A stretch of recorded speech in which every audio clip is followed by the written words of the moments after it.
Bonjour, bienvenue dans votre chaîne Communiquer en français. J'espère que vous allez super bien et bienvenue dans cette nouvelle vidéo. Le sujet de cette vidéo est l'intimidation.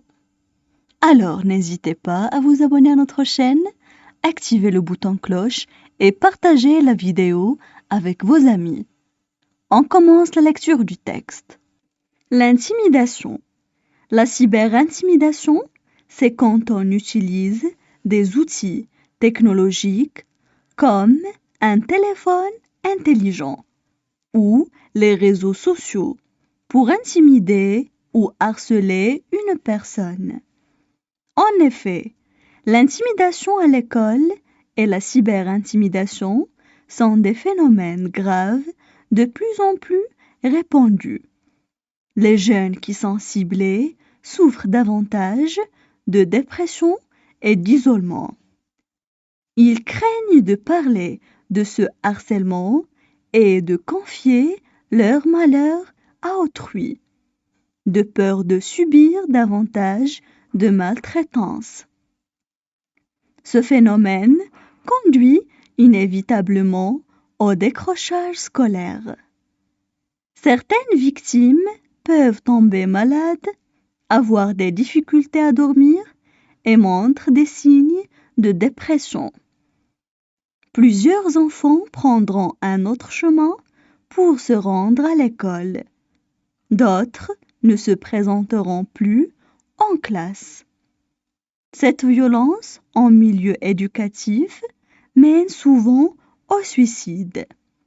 Plusieurs jeunes, plus particulièrement des filles, se sont suicidés à la suite d'actes d'intimidation. Les autorités scolaires essaient de prendre les mesures nécessaires par la mise en place de programmes d'aide et de surveillance. Mais le problème demeure profond et il est difficile à contrôler.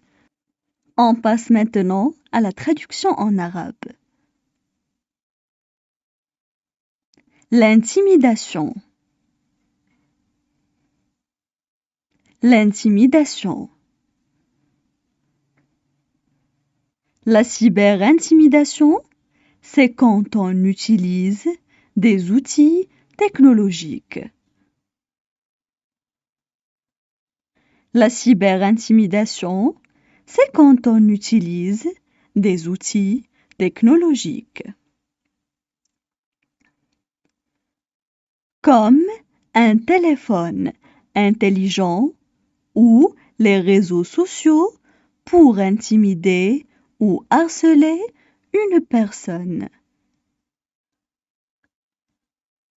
Comme un téléphone intelligent ou les réseaux sociaux pour intimider ou harceler une personne. En effet, l'intimidation à l'école et la cyberintimidation sont des phénomènes graves, de plus en plus répandus. En effet, l'intimidation à l'école et la cyberintimidation sont des phénomènes graves, de plus en plus répandus.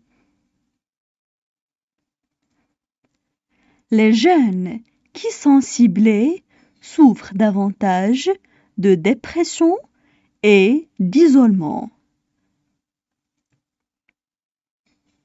Les jeunes qui sont ciblés souffrent davantage de dépression et d'isolement.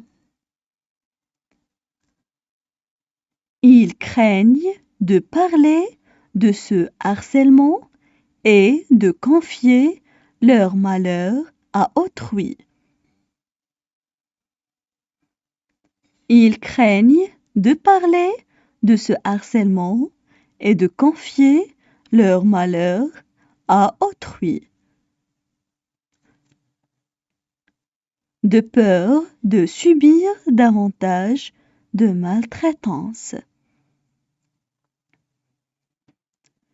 De peur de subir davantage de maltraitance.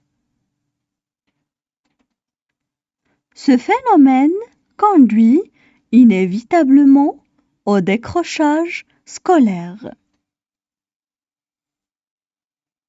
Ce phénomène conduit inévitablement au décrochage scolaire.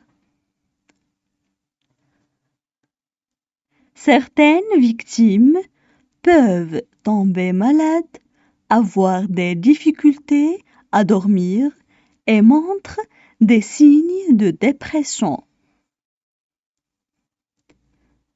Certaines victimes peuvent tomber malades, avoir des difficultés à dormir et montrent des signes de dépression. Plusieurs enfants prendront un autre chemin pour se rendre à l'école. Plusieurs enfants prendront un autre chemin pour se rendre à l'école. D'autres ne se présenteront plus en classe. D'autres ne se présenteront plus en classe. Cette violence en milieu éducatif mène souvent au suicide. Cette violence en milieu éducatif mène souvent au suicide. Plusieurs jeunes, plus particulièrement des filles, se sont suicidés à la suite d'actes d'intimidation. Plusieurs jeunes, plus particulièrement des filles, se sont suicidés à la suite d'actes d'intimidation. Les autorités scolaires essaient de prendre les mesures nécessaires. Les autorités scolaires essaient de prendre les mesures nécessaires. Par la mise en place de programmes d'aide et de surveillance. Par la mise en place de programmes d'aide et de surveillance. Mais le problème demeure profond et il est difficile à contrôler. Mais le problème demeure profond et il est difficile à contrôler. Maintenant, je vais relire le texte. L'intimidation. La cyberintimidation, c'est quand on utilise des outils technologiques comme un téléphone intelligent ou les réseaux sociaux pour intimider ou harceler une personne. En effet, l'intimidation à l'école et la cyberintimidation sont des phénomènes graves de plus en plus répandus. Les jeunes qui sont ciblés souffrent davantage de dépression et d'isolement. Ils craignent de parler de ce harcèlement et de confier leur malheur à autrui, de peur de subir davantage de maltraitance. Ce phénomène conduit inévitablement au décrochage scolaire. Certaines victimes peuvent tomber malades, avoir des difficultés à dormir et montrent des signes de dépression.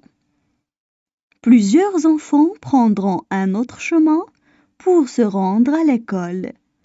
D'autres ne se présenteront plus en classe. Cette violence en milieu éducatif mène souvent au suicide. Plusieurs jeunes, plus particulièrement des filles, se sont suicidés à la suite d'actes d'intimidation. Les autorités scolaires essaient de prendre les mesures nécessaires par la mise en place de programmes d'aide et de surveillance. Mais le problème demeure profond et il est difficile à contrôler.